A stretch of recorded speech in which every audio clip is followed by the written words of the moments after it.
Hi guys, welcome or welcome back to my channel. So today I just wanted to give you guys a day in the life as a medical biller. If you don't know, and if you're new to my channel, my name is Cassandra. I am a mom of 2 boys. I also work for one of the largest hospitals in New York City and surrounding areas, I would say. I work as a medical biller in the billing office at one of the corporate locations in the city. So in this video, I just want to give you guys like a little rundown of my day-to-day as being a medical biller in a hospital setting, because there's different roles for different kind of buildings or sectors of healthcare. So as in a hospital, we have inpatient, outpatient, and we also have we break up in governmental, private insurance, stuff like that. So I just wanted to give you guys a little rundown and show you guys what I do in my day-to-day life when I go to work. With the pandemic, I work 3 days in, 2 days out every other week, and then it's 2 days in, 3 days out. It's complicated. All in all, it's 1 week in, 1 week out. It's just broken up weirdly because of our schedules. So here, this is the first thing in the morning. I go in, typically goofing off with, I sit right next to the manager, so I'm typically goofing off with a manager, or here I'm just going through my emails so I can make sure I am lining up all my meetings, writing all my meetings down on a piece of paper so I don't miss any meetings. And then on top of that, also going through my emails, because I typically email myself the day before if I need to follow up on something. So I'm checking all that stuff, and if I have anything that needs to go out or I need to handle, I handle all of that. Then so I make sure to have like a to-do list where I know everything I need to get done and what's priority is at the top, and I just work from that.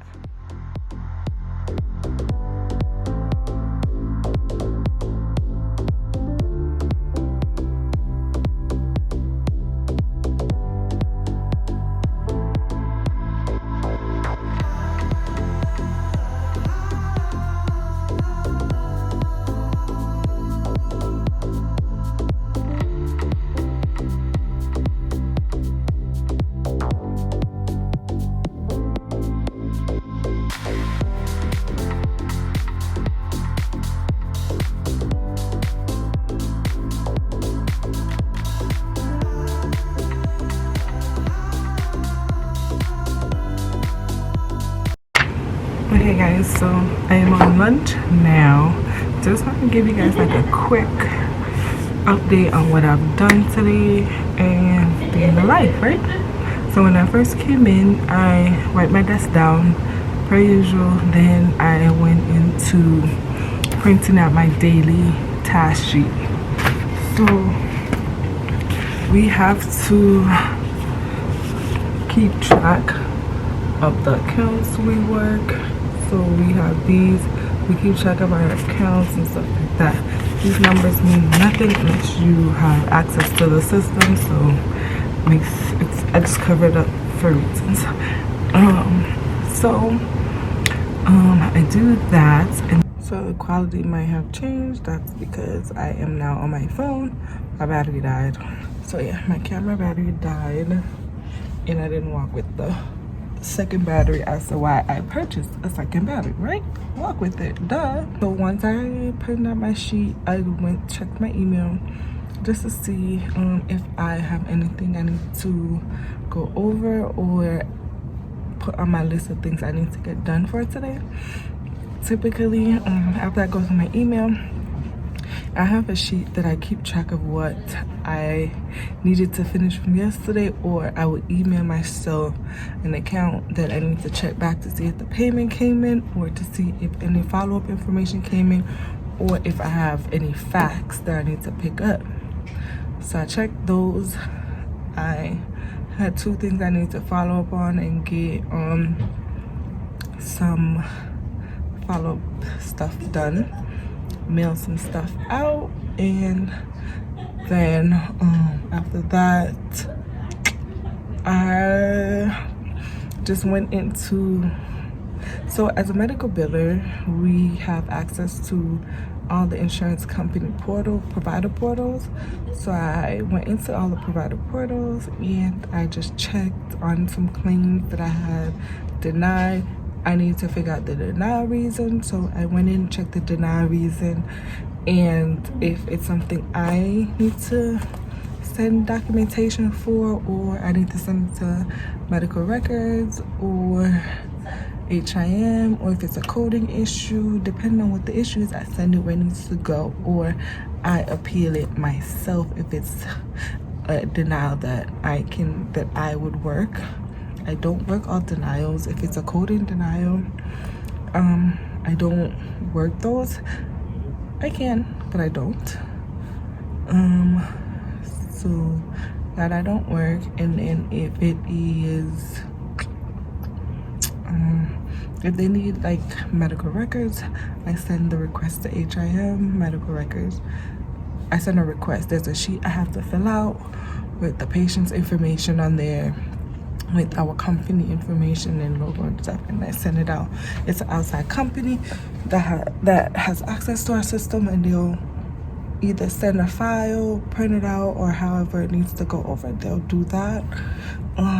After I do that portion, I had a denial report that I was working on.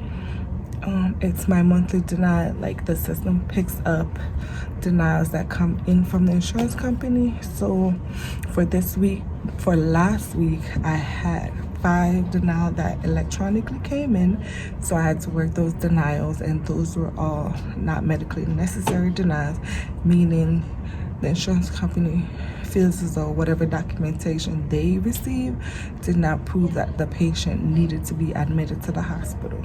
I only work inpatient. I don't work outpatient claims.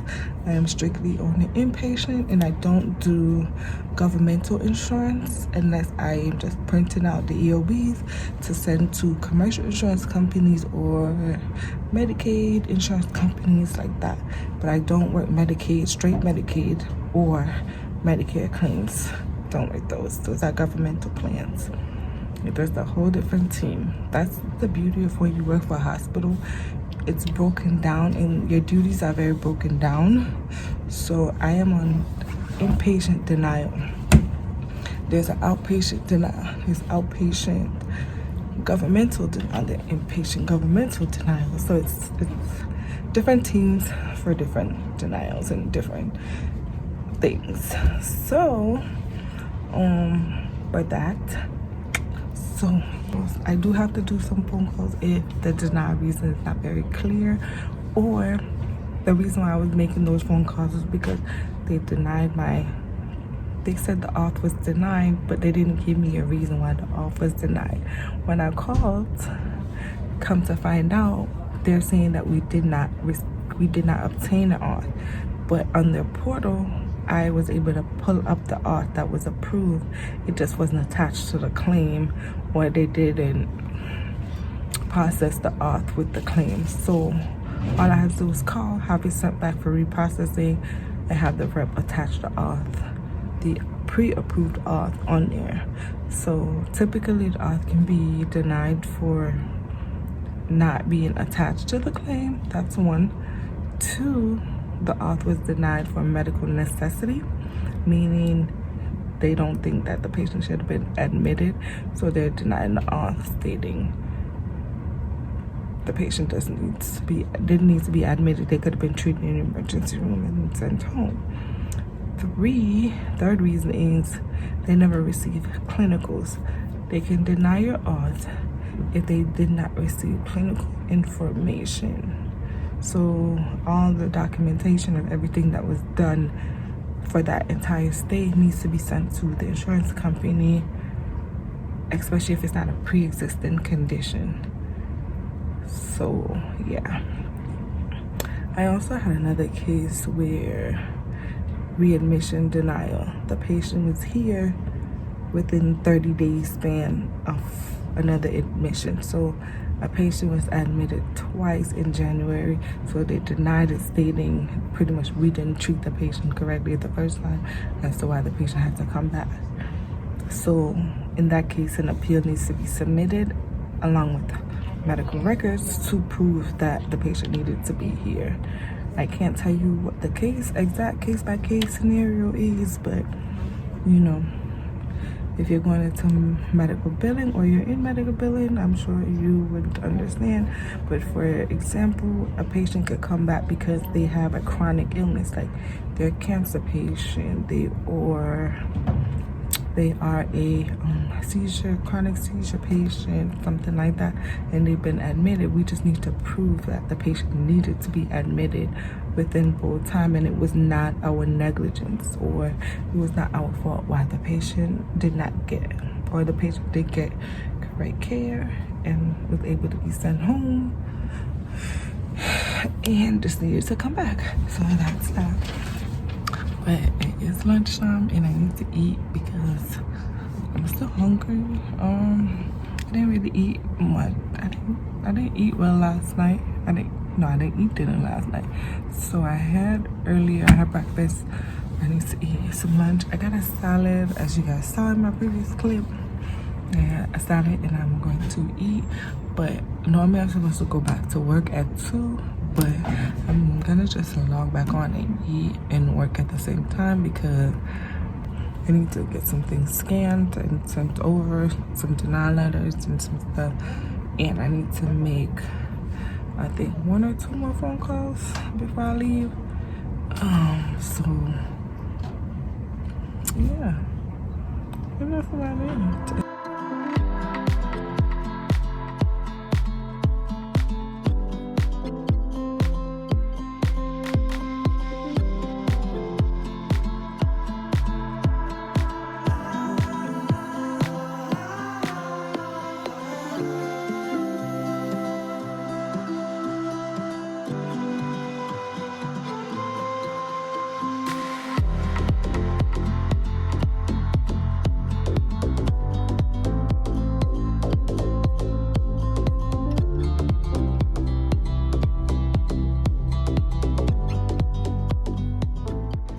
So as I'm winding down the day, I'm making those last minute phone calls to the insurance company, or if I need to reach out to anyone in the hospital or department that I need anything from, I'm making these last minute phone calls here and now.